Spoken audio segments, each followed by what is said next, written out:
Hi hello welcome to post 360. నేను మీ మురళీ రాపల్.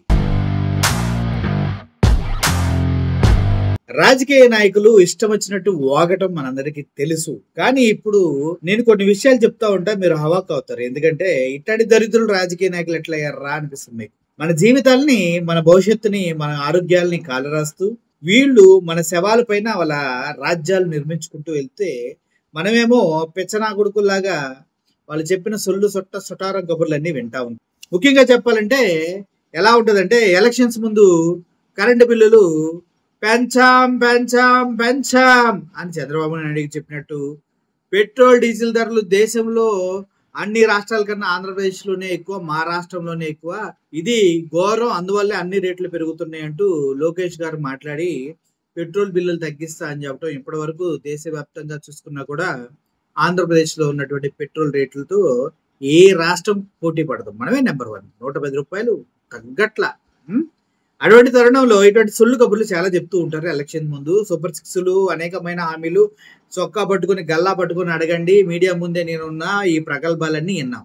అయితే ఈడెవడో తెలుగుదేశం పార్టీ నాయకుడు, వీడికి బుర్ర బుద్ధి అరికాల్లో కాదు, ఇంకా చిటికినాల్లో కొడగదు.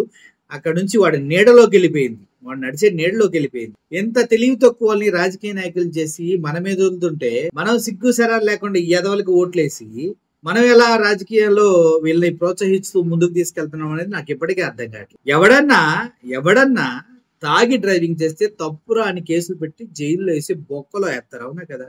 అరే, నువ్వు మద్యం తాగి డ్రైవింగ్ చేయడం తప్పురా, నీ కుటుంబం, నీ పిల్లలు, నీ భవిష్యత్తు చాలా ఉంది. నువ్వు తాగి డ్రైవింగ్ చేస్తే నీతో పాటు నీ ఎదురొచ్చే వెహికల్స్ లో ప్రయాణించే వారికి కూడా ఇబ్బంది కలుగుతుందిరా.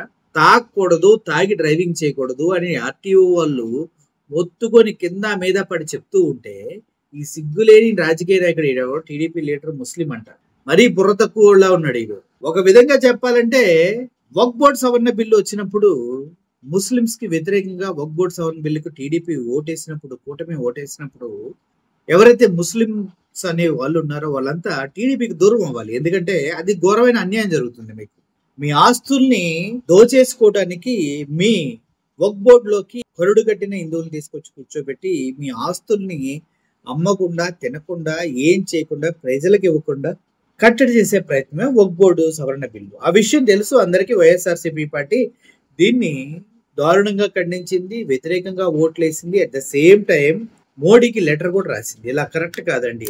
ఈ తరుణంలో ఆ పార్టీలోనే కొనసాగుతున్న కొంతమంది టీడీపీ వాళ్ళు, ముస్లింస్ ఇప్పుడు మాట్లాడుతున్న మాటలు దరిద్రానికే దరిద్రం. తాగి డ్రైవింగ్ చేస్తూ మిడ్ నైట్ ఫోన్ చేసినా కూడా వాడంట ఫోన్ తీసుకొని పోలీసులకు వాడు మావాడు వదిలిపెట్టని చెప్తున్నాడు. సిగ్గుందా ఆ మాట చెప్పడానికి? ఏం తిన్నావురా నువ్వు అని అడుగుతున్నారు సార్ ప్రజలు.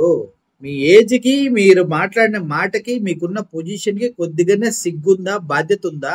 వాడెవడో తాగినోడు వచ్చి నీ కార్నే గుద్ది మీ పిల్లలకే యాక్సిడెంట్ చేస్తాడు, ఓకేనా? మరి ఓకేనా? తాగేసి వచ్చి గుద్ది నువ్వు వెళ్తున్న కార్నే గుద్దుతాడు, నీ పిల్లలు వెళ్తున్న స్కూల్ బస్సును గుద్దుతాడు, మీ భార్య వెళ్తున్నటువంటి వెహికల్ని గుద్దుతాడు, ఓకేనా? మరి అప్పుడు కూడా మావాడే వదిలే అని చెప్తారా సార్? లేకపోతే కేసు పెట్టి ఎందుకు గుద్దామని చెప్తారా? చెప్పండి.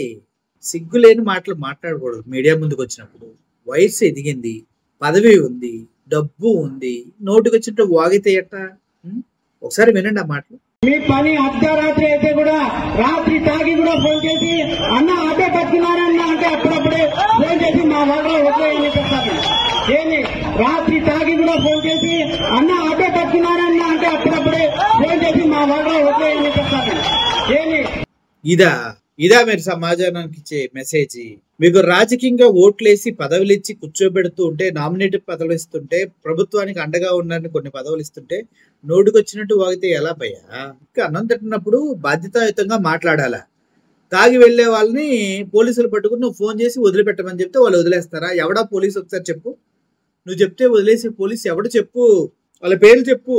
ఫోన్ చేసిన నిన్ను, వదిలేసిన వాడిని, తాగిన వాడిని ముగ్గురిని బొక్కలో వేసి మక్కలేరగా ఒక కాలం. సిగ్గులేదు ఇట్లాంటి మాటలు మాట్లాడడానికి? అధికారంతో వచ్చిన బలుపు, గర్వం ఇదంతా, అవునా కదా? ఏం చేయాలి ఇట్లాంటి వాళ్ళని? మీరే నిర్ణయించుకోండి. మీ ఒకవేళ మీ కాన్స్టిట్యున్సీ, మీకు సంబంధించిన వ్యక్తి అయితే మాత్రం మొహం చూసి ఒక నవ్వుతా ఉండండి. మీరు నవ్విన ప్రతిసారి వీడు నా వీడియో చూసి నవ్వాడా అనుకోవాలి. అర్థమైంది కదా? Thank you for watching this video. Murali signing off. Thank you so much.